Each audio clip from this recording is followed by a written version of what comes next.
السلام عليكم، يعطيكم ألف عافية. اليوم إن شاء الله عنا طبخة المقلوبة. مقلوبة الزهرة أنا عندي أو القرنبيط. عندي هون كمية من الزهرة، أنا تقريبا هدول كانوا راسين زهرة متوسط الحجم. غسلتهم كتير منيح أو عفوا قطعتهم بالأول بعدين غسلتهم كتير منيح. بالنسبة لغسل الزهرة أنا بفضل إنكم تنقعوها شوية بمية وشوية خل علشان إذا فيها يعني رواسب أو حشرات أو إشي تروح. عندي هون رح أحط كمان مكون اختياري، البطاطا. عملتها شرايح يعني متوسطة تقريبا علشان بدها تتحمل يعني الطبيخ. عندي هون رح أبلش إيش أقليهم. رح أقليهم ما يكونوا يعني متحمرين، لا يعني البطاطا تكون شوي هيك على بياض شوي صغيرة زي ما انتو شايفين.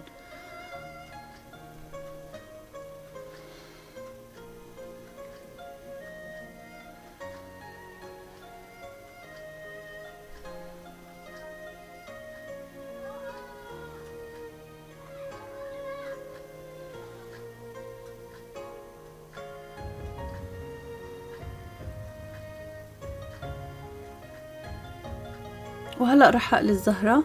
الزهرة رح أحمرها لون بسيط يعني تكون شقرة يعني. هون خلصت الكمية كلياتها.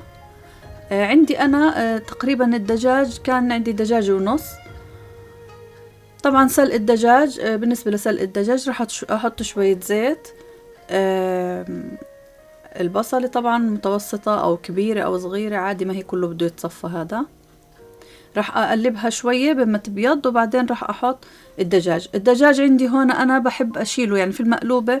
إذا ما بدي أفصل الدجاج عن كمية المقلوبة الباقية بشيل الجلد عنها وبسلقه بدون جلد عادي. أما إذا بتحبوا تحمروا الدجاج المقلوبة لا، خلي الجلد علشان إيش تحمريه أو تقليه زي ما بتحبي. عندي هون حطيت ورق غار وقرفة، طبعا الهيل أكيد والقرنفل. هاي المطيبات هذه علشان سلق الدجاج، عشان كمان الزفرة ما يكون فيه زفرة وبيعطي نكهة طبعا لذيذة.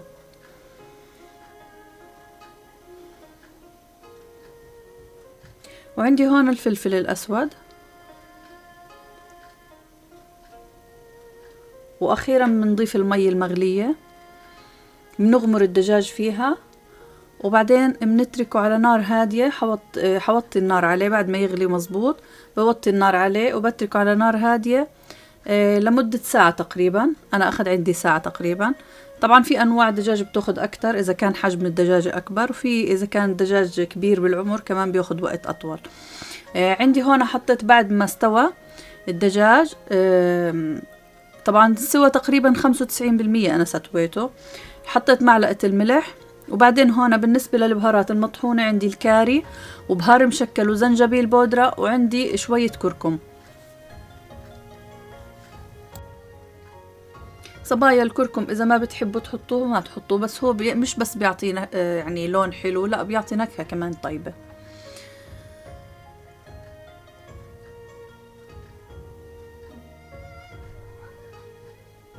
عندي هون كمان مكعبات مرق الدجاج، هذا اختياري، إذا ما بتحبي تحطيه لا تحطيه. هلأ بس خليتها هيك تاخد غلوة علشان البهارات يعني تدوب كويس بالشوربة. وهون راح أبلش يعني أرص الطنجرة.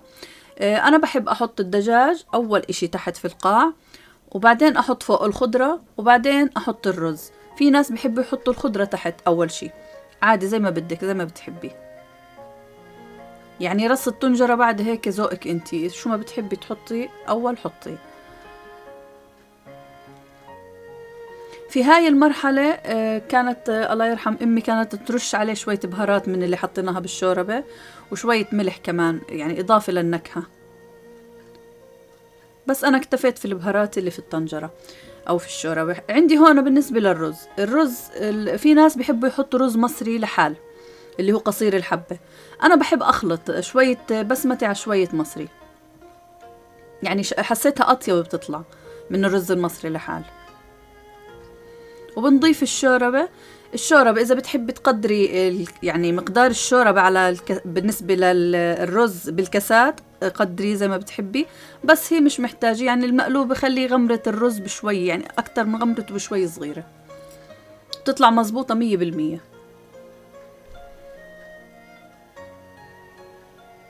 طبعا لو كان رز مصري لحال بدها كمية الشوربة تكون أقل، يعني لأنه أنا الرز البسمتي عندي بيشرب مية.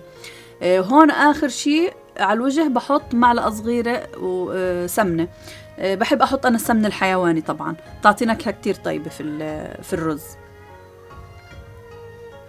وبنتركها على نار تغلي كويس. يعني أول ما بتبلش الرز يبين من الشوربة على طول وطي النار على الأخير، هديه على الأخير وخليها. يعني أنا أخذت معي 20 دقيقة، يمكن حسب الكمية طبعا بتحتاج، لكن انت ضلك يعني شيكي عليها، زيحي هيك من الطرف، انزلي شوي لعند القاع، شوفي إذا ما في شوربة خلص بتكون استوت.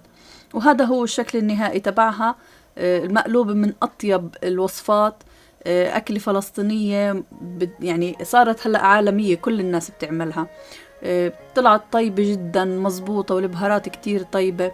صبايا المقلوبة غنية عن التعريف، جربوها بطريقتي وإن شاء الله بتعجبكم. صبايا ما تنسوني من اللايك والشير والسبسكرايب والكومنت اللي بيدخل جوا قلبي. والسلام عليكم ورحمة الله وبركاته.